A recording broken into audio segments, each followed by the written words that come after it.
Let's talk about envy within the sisterhood, right? I know you probably seen that picture that's going around of Ariana Grande and Cynthia Everest, the star of the movie Wicked, right? Where Ariana Grande is hugging a fan or getting hugged by a fan, and Cynthia gave that look on her face. That is the emotion that she cannot hide. That is envy, and we all seen it during our daily lives. Like, as men, have you ever walked by this girl who's just beautiful, stunning, or she just have that energy that you like, and you look back at her to check her out, and across the way, across the street or something, there's this other woman just giving you a dirty look? That is envy at its rawest form. That's her rationalizing envy, because you as a man, or men, are attracted to something that they have not. So they rationalize it as toxicity in some form or way. Where if you like a girl, that's, oh, you only like her because she's slim. Oh, you only like her because she have European features. Yo, you only like her because it's in that. And envy is not just about looks, right? Just like in the movie they star in, envy can come because she's just more successful. She's just more ambitious. She's just not living a demonic lifestyle. And we have a lot of women who are envious of other women within the sisterhood, and they perpetuate a lifestyle to degrade them. Misery like company. I say it over and over again. Well, let me explain it better. I remember Stephen A. Smith was talking about, hey, he was in the hood, he was growing up in the hood, but like the hood dudes would not make him participate in hood activities because they're like, yo, you were meant for something better, and we don't want to bring you down into this level. These women do not think like that. They probably say, okay, she's probably going to be a nurse or a doctor or going to be something with her life, but I have this drama going on in my life, and I want somebody to be here with me when the whistle blows. You know, she might have a husband, but if she have a husband, she won't have to be able to spend time with me, right? Like, so I'm gonna bring her to my domain, into my lifestyle or way of thinking, so I can feel more comfortable within myself. And women do not know how destructive it is, because just like within that moment, and just like in the movie, the person who's most envious of you is the one that's calling you sis or bro. You're like the one that's trying to be in your circle. They envy you. And women are not getting it. The woman that's telling you don't decenter man, or you being a pick-me for being a good traditional white figure, because they envy you. Give them the same opportunity that they may be a stay-at-home wife and live in a big-ass house with a guy that go to work and they just cook and clean and take care of the house and the kids. They will switch with you. They would take that opportunity just like that. They would not bat an eye. They want you to question it, because in the end of the day, you're always competition. Every man realizes that every man is competition to them. And yes, men can be envious of women too, but there is a limit to the envy of straight men towards straight women. Why? Because you cannot be our competition when you are the prize. We have a competition to win something, and men are competing for the what's to call it, the attraction or the validation of women. I can't find the word, but it's the word for them. When I find it, I'll say back later on in the video, hopefully. And men are competing for women. So unless you are, like Young and May, you are not the competition, you're the prize, right?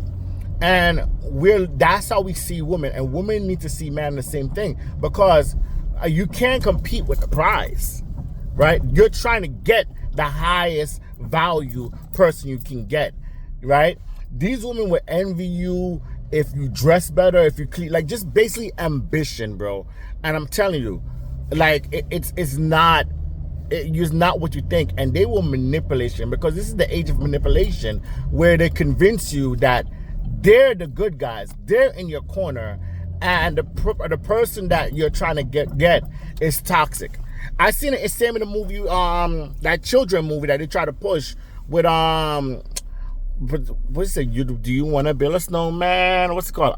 Ice Age? No, not Ice Age. I can't remember that movie. That one with Elsa and the princess, right?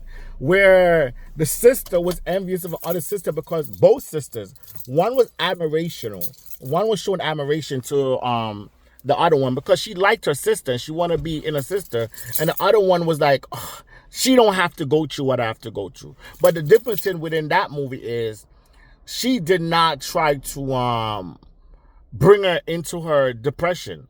Unlike the movie Wicked, where the good witch at the time, who was basically envious of the green witch, instead of role switch up, she actually tried to get close to her, calling her sis, knowing that she didn't like her.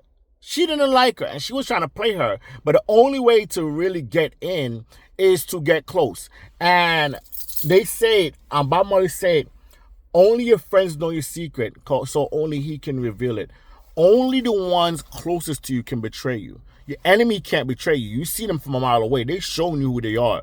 The ones that's calling you bro and sis and all that stuff, be careful, right? And the whole word sisterhood is manipulative because let's use black women.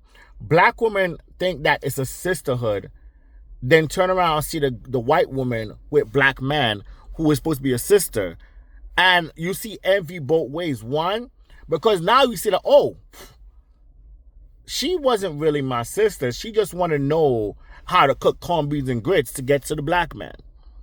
You understand? The man that she wants. She want to get that high value, muscular black man. Right? And the same way you see back on the opposite direction, she's getting the prize from me. Oh, she ain't all that. She ain't that. The braids in her hair ain't even really her braids. That's not a pop culture. You see the venom comes out when it's truly competition, and there's no way to go about it because we see it within children. We all saw it growing up. We all saw little girls getting attacked by other little girls because the boy that they liked them. I have this friend, and she's unfriend me. It's crazy. She stopped being my friend when I called us out. She basically attacked me to protect the girls that I'm warning her about, right? Let's flashback. I have this one friend who have these friends of hers, right?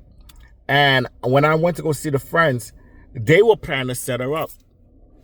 I'm making a whole story about that. They were planning to set her up because one of the friends liked a guy, and the guy liked my friend, and she did not know. She sweared up and down they're her friend, and they were planning to set her up to the point where they're trying to delete her. And good thing I was there, and other people stepped in because who knows what would have happened. And when I bring it up now, she got defensive. No, those are my friends. You don't know. And I'm like, yo, I would never do that to you. I would never in my heart, even now that you stopped talking to me, I would have never did that to her. Me and her stopped talking over these girls. You understand? Because she see me as some demonic, misogynistic, whatever. And I'm like, no, the truth is a bitter medicine. And bitter medicine are the best medicine, right? Anybody can tell you anything, but you need to be careful of those ones who always love bomb you because they're the ones just trying to set you up. You're not all that somebody care for you more than they care for themselves. So why would they be in that? You understand? You need to be careful, and a lot of women need to teach their daughters to be careful of these friends, especially when we just mentioned women. We got to mention the LGBTQ guys too, because what happened is they're part of the sisterhood. Those men are part of the sisterhood, and it reminds me of that woman that went to Mexico that got unalived in Mexico. She went with a group of her friends, a couple of, those kind of guys, and a couple of girls. And when they went there, they were setting up to jump her. Why? Because in their mind, she thinks she's all that. She thinks she's all that. And there's no evidence showing that she was showing off or, trying to be above anyone. She was just living her life. And because she's elevating, they look at it as a sign like, they can't compete. And she walks with confidence. Like, if she's going to elevate, she got to elevate in silence. Don't buy yourself no nice clothes or bags. Walk in silence. Keep your head down so I can feel better about myself not going back to school or not trying to get that job or not trying to find that right person for me or not eating healthy or not exercising. You got to not glow So my little bit of can shimmer brighter than yours. You understand? Women need to be very careful, because I know every woman that's gonna see this video been through that. If you really sit there and think about it, you will know you've been through that. You understand? And and the same woman that's telling you let go of that guy, it is like, we'll try to get with a guy, if not like that guy. I remember Chris Rock said it better. Chris Rock said in a comedy special, right? He's like, when a guy see his friends with a nice girl, he's happy for him. He's like, oh my gosh, I love that story. I wish I could find myself a girl like that. But when a woman, and your mama's told you this, don't bring your friends around your man. Your mama and your grandmother's generation and they will always tell you, don't stop. Keep your friends out of your man business. Like Chris Rock said in the end of the joke, a woman would see you with your man and be like, oh my gosh, he's such a great man, to her. I want a man like him. No, sorry. I want him. They want to take that man from you. And you know it's a true thing, because it's like a whole swarm of women that want to take other women's man. Be very careful, right? And if you don't agree with me, guess what? Kick rocks. I'm out.